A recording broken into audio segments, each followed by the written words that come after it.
Jose!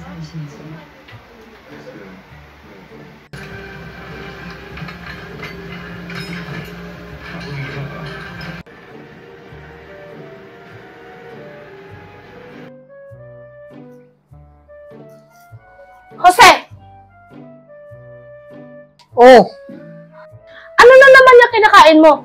Wala ka nang ibang alam kainin kundi puro fast food. ano ba ma? It's just a burger, you know. Wala namang masama kung kakain ako nito. Tsaka isa pa, mas masarap kaya to kasi sa mga ibang pandesal o kaya ibang tinapay. Kaya naman pandikoko. Parang hindi ka na Pilipino. Pati pananalita mo puro banyaga.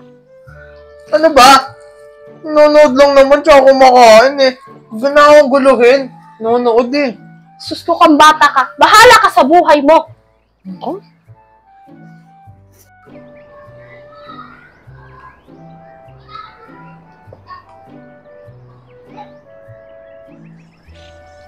Maganda to.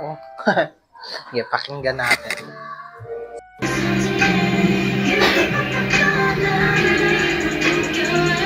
Ako sobrang init to, Nay.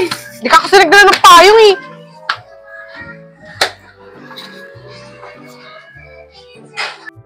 Nakakapagod!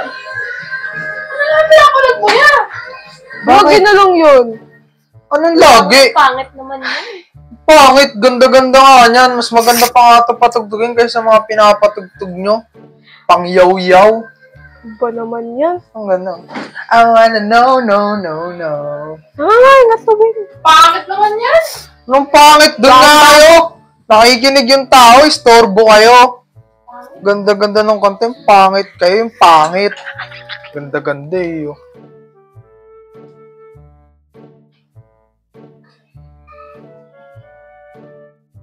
Oh, ikaw, di ka pa susunod sa kanila? Hindi pa pakamit naman yun. O, diyan ka na, sumunod ka na. Nanggagambala lang kayo eh. Nanonood yung tao, nakikinig sa music. Ano ba yan? Gugulo sa bahay na to. Dahil naggugulo. Pasok na nga lang. Anong oras na ba? O, mag-ayos na ako.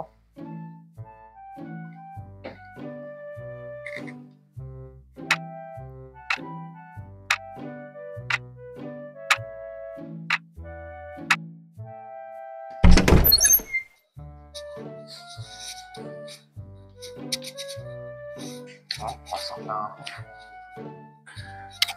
Anong oras na ba?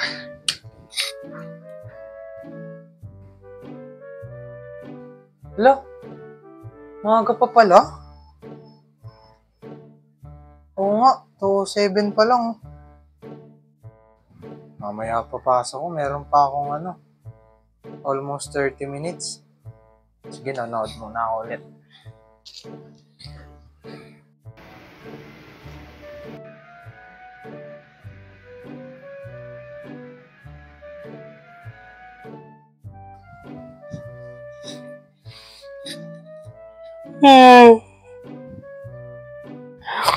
Nakakantok. Tulog muna ako, maaga pa naman. Alamin na lang ako.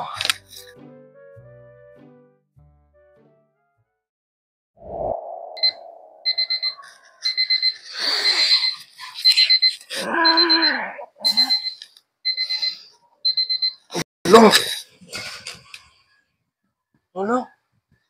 Anong oras na? Malilate na pala ako. Nakatulog ako ng mahaba. Oras na. Ba't pa kasi ako natulog? Late na naman ako.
Ay, hello po.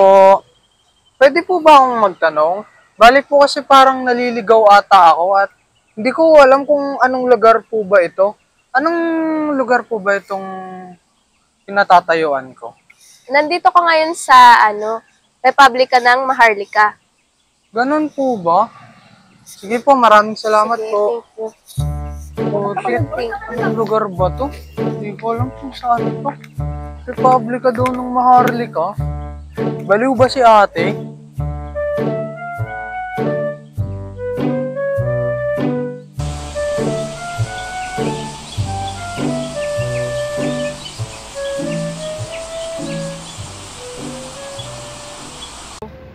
Niliit niyo pala eh, lalo na si Koy. Uy, kulit na ako na nakaraan din. Sabi na mo, naglalaro kasi ko ka ng Sabi, Republika daw ng Maharlika. Tignan ko nga.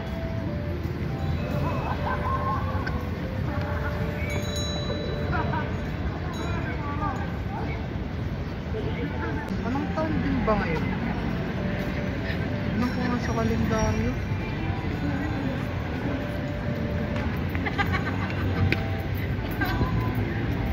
December 9, 2024. Bakit Republika ng Maharlika? Di ba dapat Pilipinas? O kaya Philippines? Try ko na nga magtanong sa iba para makasigurado. Hoy, di ba noong nakaraan, kaarawan mo yun? Oo. Oo nga, parang di mo kami inimbita nun ah. Namasya lang naman kami nun. Kaya nga, anong klase kang kaibigan, hindi mo kami iniimbita sa iyong kaarawan. Nga. Grabe naman ikaw, Ariel. Ay, pwede pong magtanong? Ano po yun? Anong petsa na po ba ngayong araw? Ano na ba, Pecha? Nasa December 9 na. December 9? Anong taon na po? 2024. Bakit? Bakit? Tama po ba yung pangalan ng lugar na to, Republika ng Maharlika? Oo, tama. Nandito ka ngayon sa Republika ng Maharlika. Naguguluhan po kasi ako eh. Hindi ba dapat Pilipinas ang pangalan ng lugar na to o Huh? bansa? Pilipinas? Pilipinas. Naguguluhan Saan mo naman nakuha yan? kasi po ano eh. Hindi po ba tayo... Ano ba yun? Nasakop po ba tayo ng ano? Mga banyagang bansa? Anong nasakop? Naguguluhan na po kasi talaga ako eh. Walang Hindi sila. ko po alam. Hindi tayo nasakop. Saan ka ba galing? Oo nga. Bigla na lang rin po kasi akong napadpad dyan eh. Eh kanina pa po ako naglilibot-libot dahil parang naliligaw nga po ako. Totoo po ba? Hindi tayo nasakop? Hindi. Oo, hindi tayo nasakop. Nandito ka ngayon sa Republika ng Maharlika. Republika ng Maharlika. So hindi tayo nasakop. Bahala naman. Sige po, maraming salamat po. Sige. Ano yun? Ay, sinasabi niya, Pilipinas? Ay, Pilipinas! Pilipinas!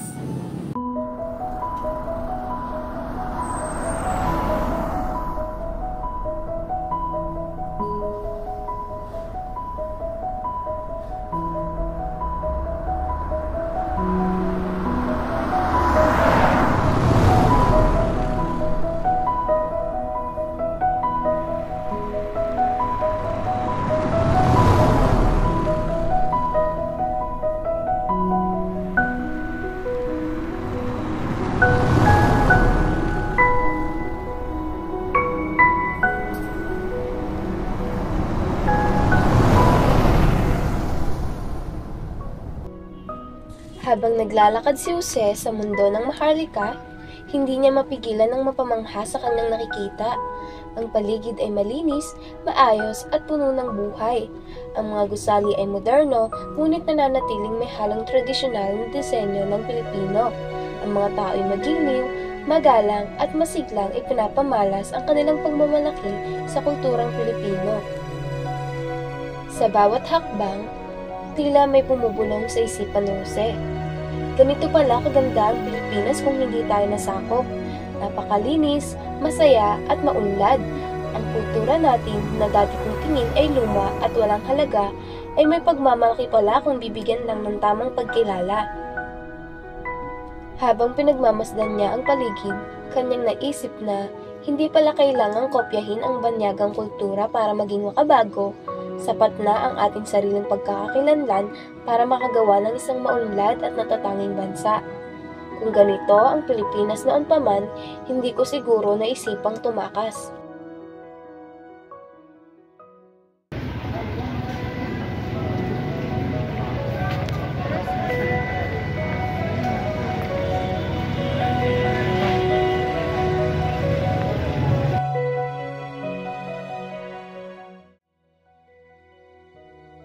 Maganda talaga ng mga gusali eh.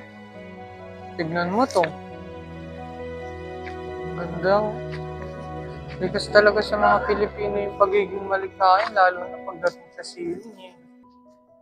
Gaya nila Waluna. Ang ganda ng mga siling. Ganda sobra.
Nag-iinip lang pala yun.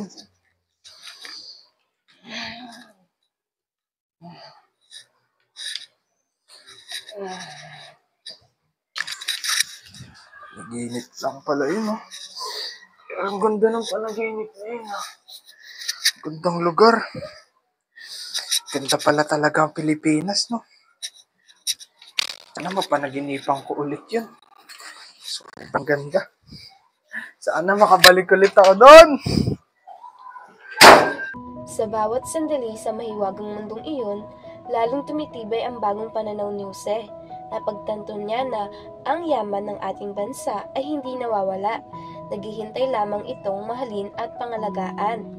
Sana makita ng ibang kabataan na hindi natin kailangang magpanggap na banyaga dahil ang Pilipinas mismo ang ating tunay na kayamanan.